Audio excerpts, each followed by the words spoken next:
we should define first what is curvilinear motion. Curvilinear motion. Curvilinear motion is defined as motion that occurs when a particle travels along a curved path. The curved path can be in 2 dimensions or in 3 dimensions. So, ayun na nga. Nalaman nyo at nakita ko ano yung simple definition ng curvilinear motion. And basically, ang concept ng isang curvilinear motion is described as a moving particle that conforms to a known or a fixed curve. Ito yung mga bagay na gumagalaw sa pasikot-sikot na daanan, or ito yung mga bagay na gumagalaw in a circular, cylindrical, or irregular line motion. Generally, if we talk about motion, it is associated with position, velocity, and acceleration. At bago natin makuha yung velocity and acceleration ng isang moving particle, kailangan muna natin malaman yung position niya. And pagkatapos nun, pwede na rin natin masolve yung acceleration and velocity nun. And also, we know that when we talk about velocity, it is defined as change in position with respect to time. And when we talk about acceleration naman, it is defined as a change in velocity with respect to time. May dalawang perspective yung curvilinear motion, yung 2-dimensional at saka 3-dimensional. But here in our video, we will only focus on the 2-dimensional curvilinear motion. And for your better understanding, we will give some examples. 5 friends wearing smartwatches conducted a sprint test to find out who among them runs the fastest. Brian leads to enter the curve lane as defined by the parabola y is equal to 4/50 x squared. The smartwatch detects his velocity represented in x component as Vx is equal to 0.90 minus 0.3 meter per second, where t is in seconds. How far does he travel from the starting point of the curvature after 5 seconds? Determine the x and y component of the velocity and acceleration. So, sa problem natin, meron tayong tatlong given. Yung velocity niya in the x component, which is defined by the equation 0.9t minus 0.3, at ang kanyang unit is meter per second. At given din yung parabola ng kanyang path, which is y is equal to 0.08 x squared, at meron tayong time na 5 seconds. So, ang una natin gagawin is, kukunin natin yung x and y component ng position ng runner. Yung gagamitin nating equation is yung x component ng velocity, which is Vx is equal to 0.9t minus 0.3 meter per second. Ang gagawin natin dyan is, i-integrate natin. Alam naman natin na velocity is equal to change in position with respect to time.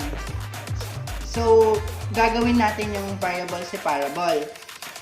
Vx dt is equal to dx. Yun na, tapos i-integrate natin both sides.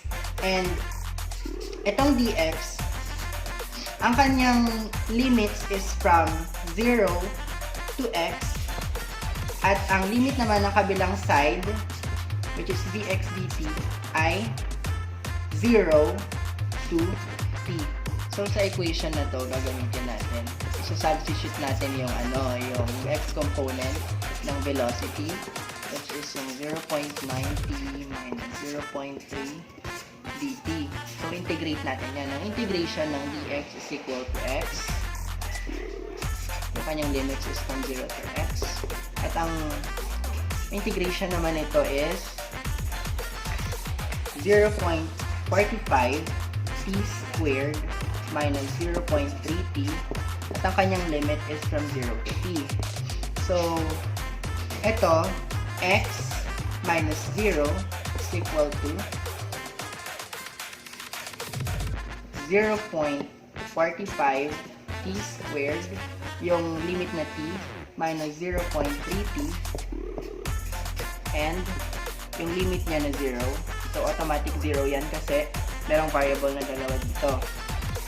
And, ang magiging sagot dito is simplify natin x is equal to 0.45 t squared minus 0.3 t.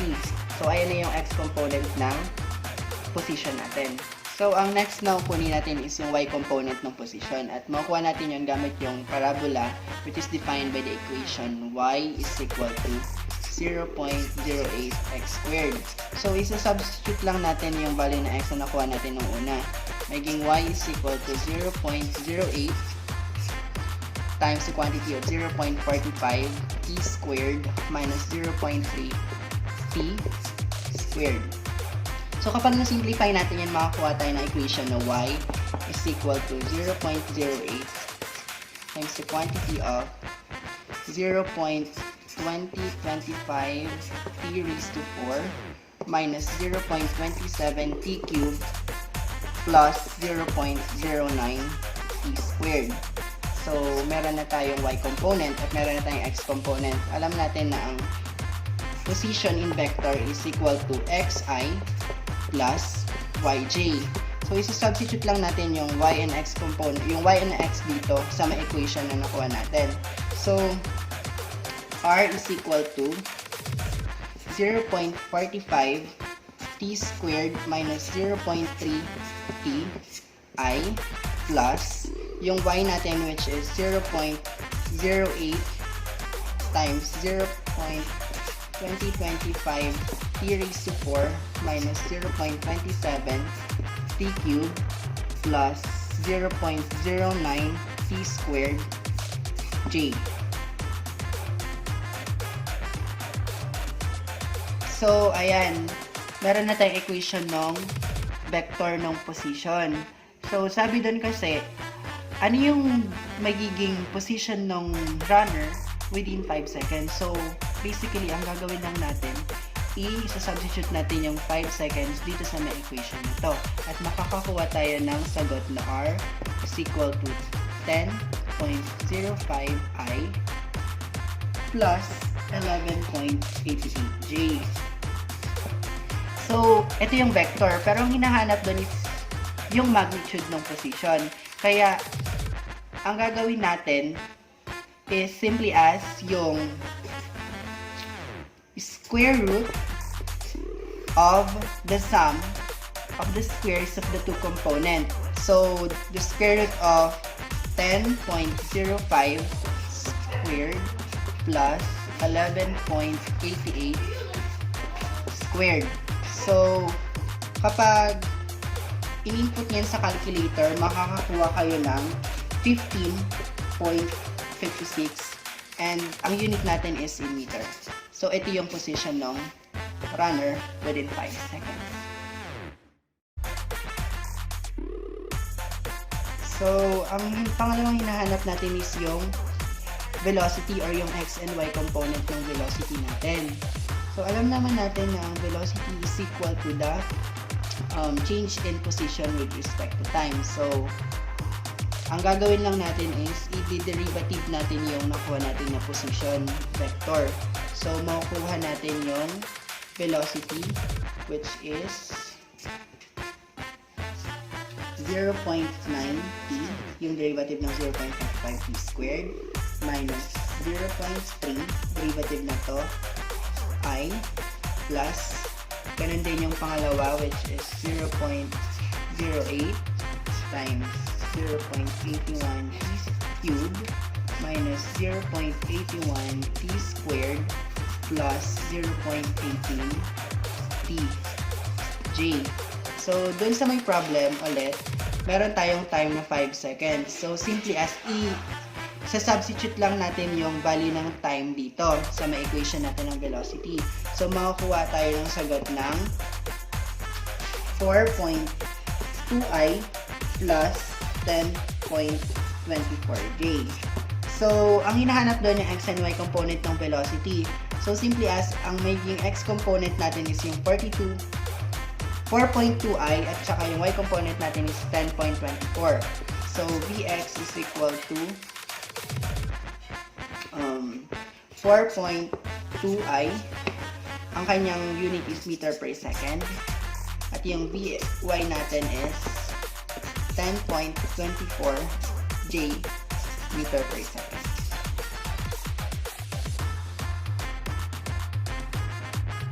And lastly, ang hinahanap natin naman is yung x and y component ng acceleration. So basically, sinabi nga natin nung una ng acceleration is defined as the change in velocity with respect to time. So, ang gagawin lang natin, i-derivative lang natin yung nakuha naman nating velocity in previous kanina na 0.90 minus 0.3i plus 0.08 times 0.81t cubed minus 0.81t squared plus 0.18t. So, i-derivative lang natin yan. Makakuha tayo ng acceleration, equation na acceleration na 0.9i plus 0.08 times 2.43 t squared minus 1.62t plus 0.18 j. So, ang time nga natin is 5 seconds. So, substitute na naman natin yung 5 seconds dito sa nakuha natin equation. Makakakuha tayo ng sagot na 0.9i plus 6.60 j. So, ayan nga. Nakuha na natin yung vector.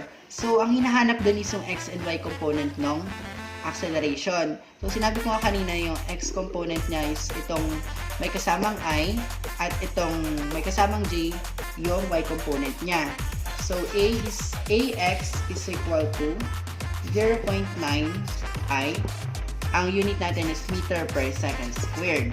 So, yung ay naman natin is 6.60 j meter per second squared. Students play soccer game at their leisure time. One of them kicks the ball so that it leaves the student foot at the speed Vx is equal to 5t minus 2 meter per second at an angle 30 degrees. Find the displacement of the ball after 3 seconds and the maximum height the ball can reach, assuming that the curved path of the ball is defined by the parabola. So, sa pangalawa nating problem, meron tayong 4 na given. Yung x component ng velocity which is defined by the equation 5t minus 2 meter per second. Yung parabola ng path which is negative 0.04x squared. Meron tayong angle na 30 degrees at meron tayong time na 3 seconds. So, gagamitin na naman natin yung variable sa parabol dito. Yung dx is equal to vx dt. So, again, ang limits nitong dx is from 0 to x at ito naman is 0 to t. Dito. So, ayan, isa-substitute natin yung value ng dx which is 5t minus 2 meter per second yung unit. So, ang makuha natin yan kapag in-integrate natin, x, ang limit niya is 0 to x. Yung kabilang side naman is 5 halves t squared minus 2t. Kanyang limit is 0 to t. So, kapag simplify natin yan, makukuha tayo ng sagot na x is equal to 5 halves t squared minus 2t. So, ayan na yung x component natin. So, ngayon, kukunin naman natin yung y component ng position. Gagamitin natin yung parabola na y is equal to negative 0.04x squared. So, again, i-substitute lang natin yung nakuha nating x dito. Kaya makakuha tayo ng equation na y is equal to negative 0.04 times 5 halves t squared minus 2t squared. Kapag sinimplify natin to, makukuha tayo ng y is equal to negative 0.04 times 25 over 4 t raised to 4 minus 10t cubed plus 4t squared.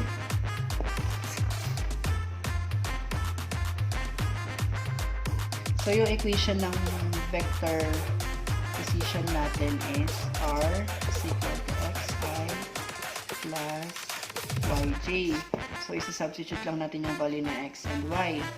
So, makakuha tayo ng equation na r is equal to 5 halves t squared minus 2t I plus negative 0.04 times 25 over 4 b raised to 4 minus 10 t cubed plus 4t squared j. So, ayan na yung position vector natin. So, yung gagawin naman natin, kukunin natin yung velocity. So, alam natin na ang velocity is defined by the change in position with respect to time. So, i-derivative natin tong nakuha natin na position vector. So, makakuha tayo ng equation ng velocity, which is 5t minus 2i minus 0.04 times the quantity of 25 t cubed minus 30 t squared plus 80 j. So, sinabi din doon na meron tayong time na 3 seconds. So, simply as i-substitute lang natin yung time dito sa nakuha nating velocity vector. So, makakakuha tayo ng sagot na 13i minus 17.16j. Pero ang kailangan natin yung magnitude ng vector. Anong velocity pala. So, kukunin natin yung square root ng sum of the squares of their component. So, ito, maging 13 squared plus 17.16 squared. So, kapag in-input nyo yan sa calculator nyo, makakuha kayo ng velocity na 21.53 at ang unit is meter per second. So, ayun, nakuha na natin yung velocity. Ang kukunin natin yung displacement ng ball within 3 seconds. Meron tayong formula na displacement is equal to v naught cosine theta times yung time. Nakuha na natin yung velocity which is 21.53 meter per second. May angle tayo na 30 degrees at meron tayong time na 3 seconds. So, ayun nga, para makuha natin yung displacement ng ball, gagamitin natin yung formula na r is equal to v naught cosine theta times time. So, meron tayong given na velocity which is 21.53 meter per second. Meron din tayong angle na 30 degrees at time na 3 seconds. So, isa-substitute lang natin lahat ng given dito sa may formula natin. So, displacement is equal to 21.53 cosine yung angle na 30 degrees times yung time na 3. So, kapag in-input nyo yun sa calculator ninyo, makakuha kayo ng sagot na 55.94. Ang unit niya is in meter. So, ayan yung displacement ng ball within 3 seconds. So, ang kukunin naman natin lastly is yung maximum height ng ball. So, meron tayong formula na v naught sine theta squared over 2g. At alam natin na ang gravitational force natin is 9.81 meter per second squared. So, i-input lang natin lahat ng given na sinabi ko kanina. Meron tayong angle na 30 degrees. At meron tayong velocity na 21.53 meter per second. So, magiging y max is equal to 21.53 sine yung angle na 30 degrees. Square natin yan over 2 times yung acceleration natin na 9.81 meter per second squared. So, kapag in-input nyo sa calculator tong equation na to, makakuha tayo ng maximum height na 5.91 meters.